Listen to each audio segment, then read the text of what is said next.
Wait, don't go! I know it's not Yu-Gi-Oh, but believe me when I say that this deck is the closest thing to a Yu-Gi-Oh combo deck that you'll get in the Pokemon TCG.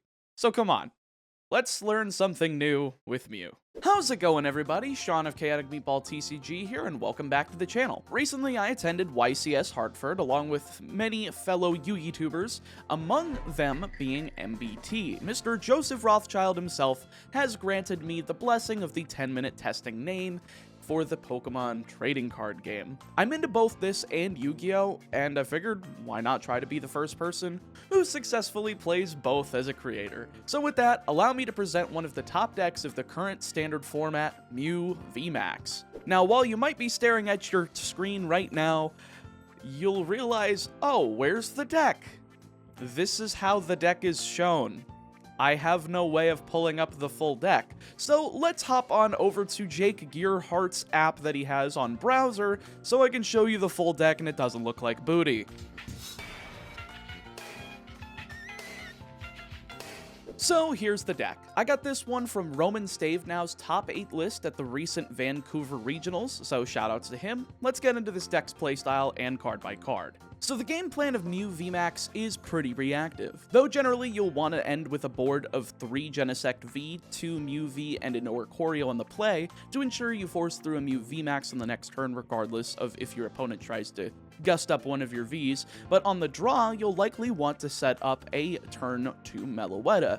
Melodious Echo does 70 damage times the number of Fusion Strike energy attached to all of your Pokemon, and you can get 3 of them by accelerating 2 of them through Elisa Sparkle, and then using your manual attachment with one of them to do 210 before your opponent even gets the chance to evolve. Speaking of which, Fusion Strike, the set the majority of these cards released in, also features a fantastic support card for the archetype, that being Genesect V, a soft once per turn draw effect that draws you cards until you have the same amount of cards in hand as you have Fusion Strike Pokemon in play, meaning we can accelerate fast through our deck and ensure we start winning the prize exchange ASAP. So for our monsters, we're on 4 Mew V and 2 Mew VMAX, an interesting ratio, but an understandable one. You'll want to be finding 2 Mew Vs no matter what going first or second, and even if you prize one VMAX, you have Meloetta and the second VMAX to net you enough prizes to nab it during the grind game.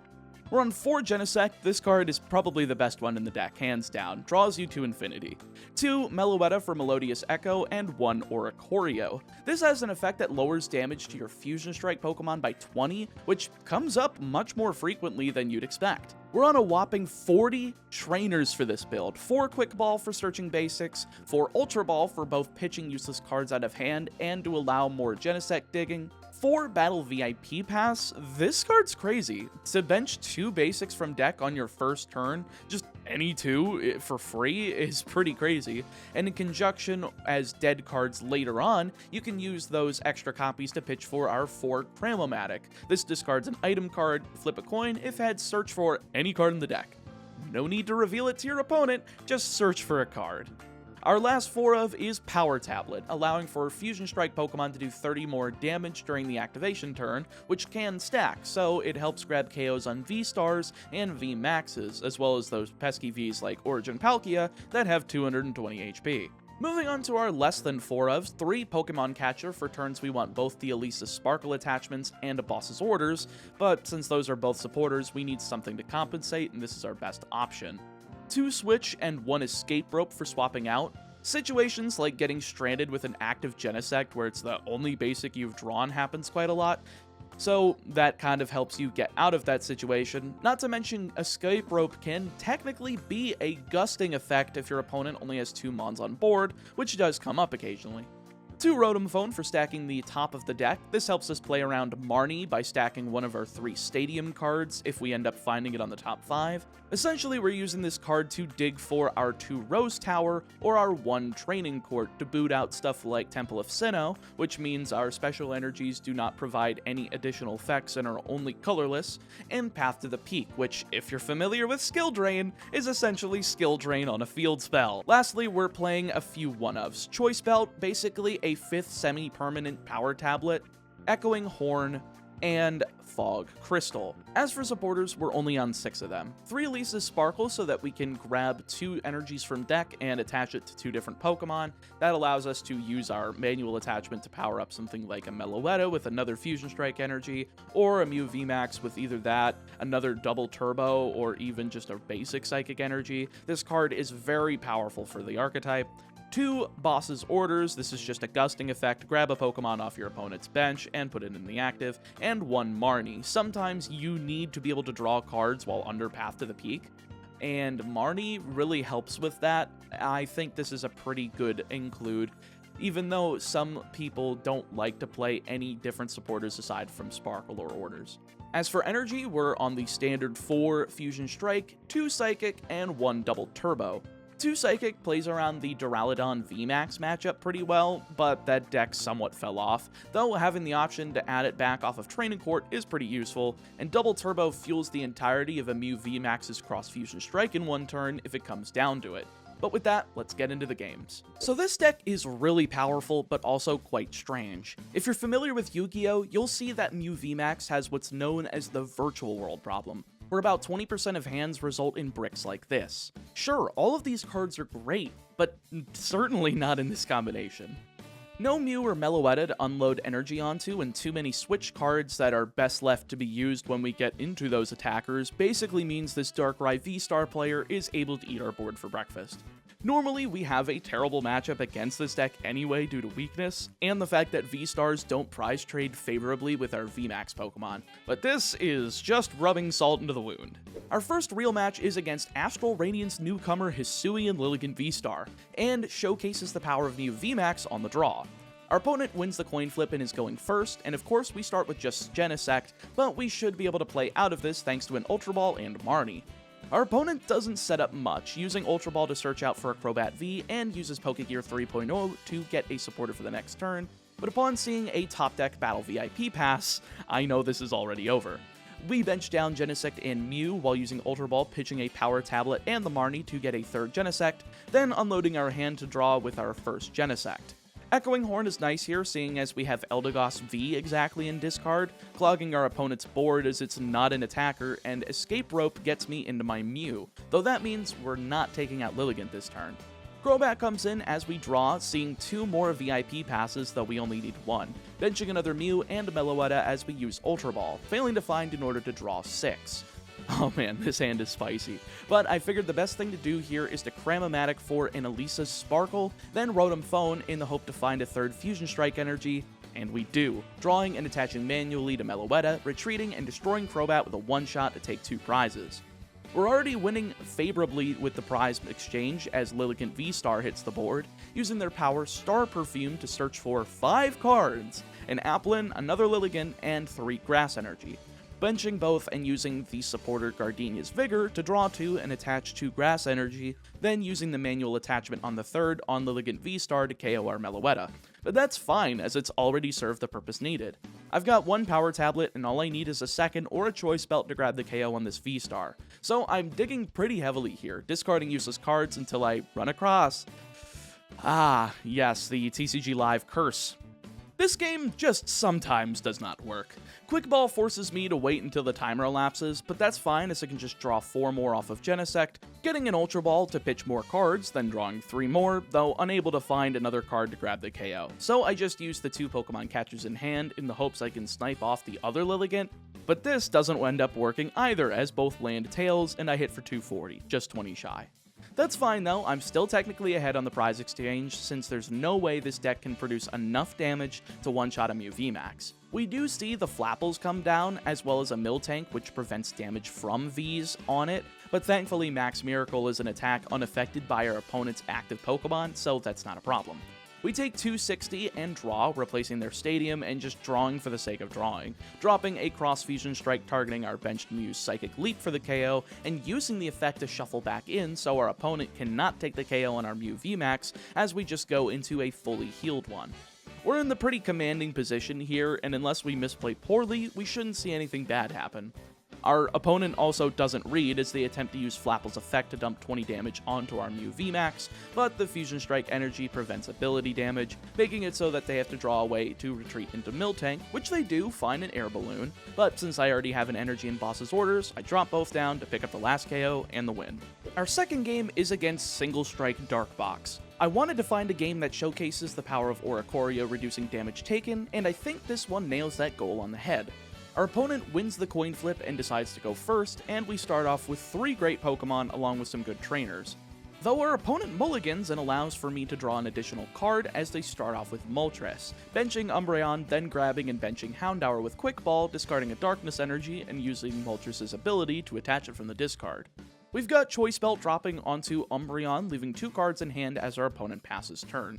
I'm just going for the standard Meloetta play here, hitting heads on Cramomatic and using it to search Elisa's Sparkle, getting all 3 needed energy on board as well as a power tablet to hit the required 220 damage to KO, getting 2 prizes. We've got our board set up, we've got a stadium in hand in case a Path to the Peak comes down, so I'm happy enough. Our opponent doesn't end up having any supporters though, so they're brick to hell and back, evolving a Houndour and benching another, attaching a single strike energy from deck with Houndoom's effect, then using my training court to put down a basic darkness energy. Here's where Oricorio comes in though, as Mean Look does base 30 damage, plus 30 from Choice Belt, plus 20 from the single strike energy, then weakness applies to double that total to 160, reducing by 20 to 140. Actually, that math does not add up at all. Why the heck is this only doing 80? Am I miscalculating something? Fusion Strike energy doesn't do anything here. I've read my cards and triple checked to make sure I did the math correctly. I guess we'll chalk it up to TCG Live being terrible again. I swear, I should have just done this in TCG Online. Either way, I draw Mew V, firing off a Fusion Strike system and a Melodious Echo to KO and take 2 more prizes, leaving just the 2 basics on board, but with an Echoing Horn in my grip, I should be able to seal this up, assuming I find a boss's orders. Houndoom attaches a single strike from deck and a darkness from discard to attack and KO, giving my opponent a prize, so I just start draining my hand here. Not finding a boss's orders though, but finding a Mew VMAX, the biggest thing I need at this point after using the Echoing Horn. So while my opponent has an offensive threat, I've already drained them of multiple Houndooms, so we should be able to win here. Our opponent dumps their hand, getting 2 energy and a Choice Belt onto the Umbreon V, then I finally see a Marnie, glad they managed to at least find a supporter. Then they start going off with Umbreon VMAX, a Crobat to draw, Tower of Darkness to cycle, but our opponent sees the end of the line, scooping it up once they realize they can't get enough prizes to win. Ah yes, it's time for meta, and this is the Mirror. We're going first and we've opened insane, especially after our opponent has to mulligan twice, giving me another Mew and Genesect as well as a VIP pass to fill up my entire board sans 1 space. Since our opponent's got Meloetta in the active, I'm assuming she's going to be going for a turn 2 Melodious Echo for 210, and while I'm digging, I cannot find a second Mew V to save my life thanks to some whiffed Cramomatics, so I pass on a pretty decent hand based on what we end up seeing from my opponent here. She ends up going for the Elisa Sparkle after benching Mew and Genesect, attaching to Meloetta and Mew, so this is a good start for trying to do 210 damage. Cramomatic pitching Power Tablet ends up resolving, searching a Genesect. It's very strange, seeing as they should be going for Battle VIP Pass to get 2 cards, though they might have searched for the Power Tablet that they activate here, though that's also strange since they don't need it assuming they hit the 3rd Fusion Strike energy. Alas, they draw with Genesect and Escape Rope ends up coming down, which is probably better for me than her actually. I swap into Oricorio to keep my prize exchange advantage, and my opponent goes into their Mew V. She replaces my stadium to keep unloading cards, makes sense since most Mew decks don't play Path to the Peak, since it's too disruptive to their own game plan of the deck. And with a whiffed Cramomatic at the end of the turn, we see Psychic Leap be the attack of choice, being reduced by 20 damage with Oricorio, and missing the KO by 10 points because of the Power Tablet. Time to capitalize. Our opponent's Mew has the most energy on it, so I'm going to be targeting it. I've got the VMAX in hand, and a top deck Quick Ball lets me search for a Meloetta after pitching the 4th Genesect, and it's a steamroll from drawing into a switch here gets me into Meloetta as Cramomatic resolves, so I grab a basic Psychic Energy to attach to Meloetta since I already have 3 Fusion Strikes down, using 1 more Genesect and grabbing the KO with Melodious Echo. Our opponent's got to do something drastic if they want to win, and seeing Meloetta dropped will certainly help, especially with Training Court being usable to getting back their own basic Psychic Energy, especially after a few more draws off of their 4 bench Genesects. We see the KO on Meloetta here, but that's fine as I have another Meloetta to bench in place of it, and I'm fine with just keeping my 2 boss's orders in hand, so I boss one of the Genesects, find a Choice Belt, and attack with Cross Fusion Strike targeting Melodious Echo for 200, getting the KO without forcing Mew into not attacking the next turn with Technoblast. This is likely the last turn my opponent's getting, and if they don't have any hand disruption like Marnie, boss's orders should seal it up.